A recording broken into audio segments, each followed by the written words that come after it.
Eu tenho acompanhado essa guerra pela mídia, eu leio os sites internacionais e acompanhei também a repercussão da fala do presidente Lula quando ele menciona Hitler, né? Ele compara a carnificina em curso na faixa de Gaza ao que Hitler fazia contra os judeus. Acompanhei toda a repercussão, li bastante e escrevi sobre isso. E uma coisa que eu escrevi aconteceu agora, né? Ficou bem claro, não sou nenhum profeta, né? Uma coisa para mim estava bem clara na minha cabeça, que você tinha uma carnificina, né, em curso, né, naquele momento que o Lula estava falando, uma carnificina que estava acontecendo, uma carnificina que tinha acontecido, já vem acontecendo há meses, estava acontecendo no presente e isso ia gravar o futuro. Eu falei, o Lula jogou com o fator tempo, né? E conforme o tempo passar, a realidade vai dar razão a ele. Ninguém vai dar bola se citou Hitler, Holocausto. A atenção da humanidade é para o massacre, para as mortes, né? Não por firulas acadêmicas, né, se deve comparar o Holocausto ou não. Você tem um massacre em curso e a fala do Lula vai ser respaldada com o tempo, né? Porque a história depura, a história não tem frescuras, né? A história é direta. O que é importante fica, o que é periféricos, o que é subalterno, a história deixa para trás, né? O que é importante, os grandes conceitos, os grandes acontecimentos, eles permanecem, as posições claras.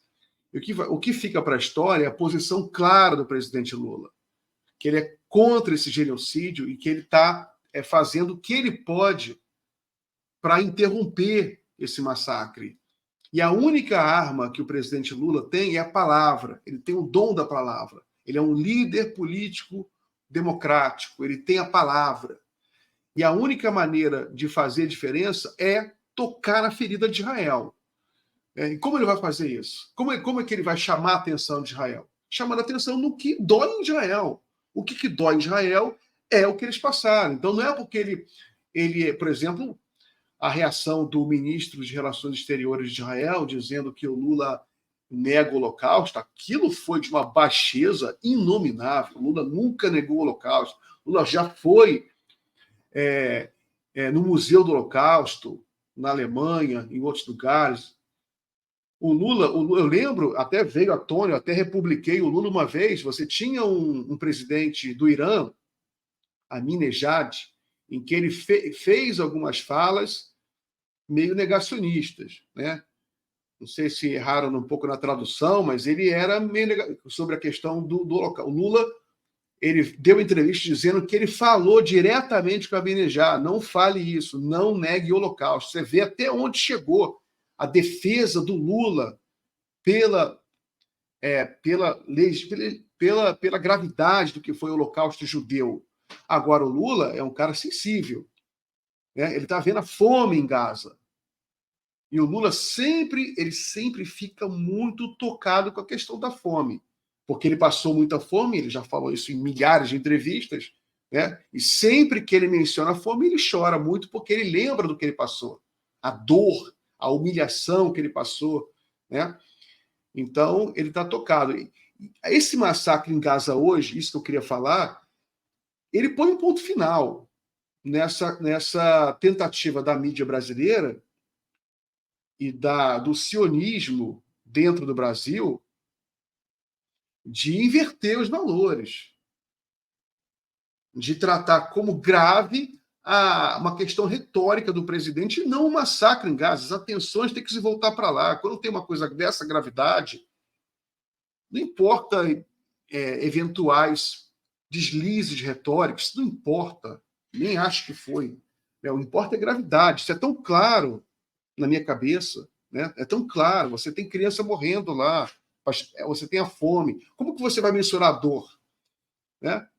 Eu estou aqui em Salvador, visitando aqui minha mãe, que ela tem os problemas aí de saúde. E aí eu não consigo parar de pensar em Gaza.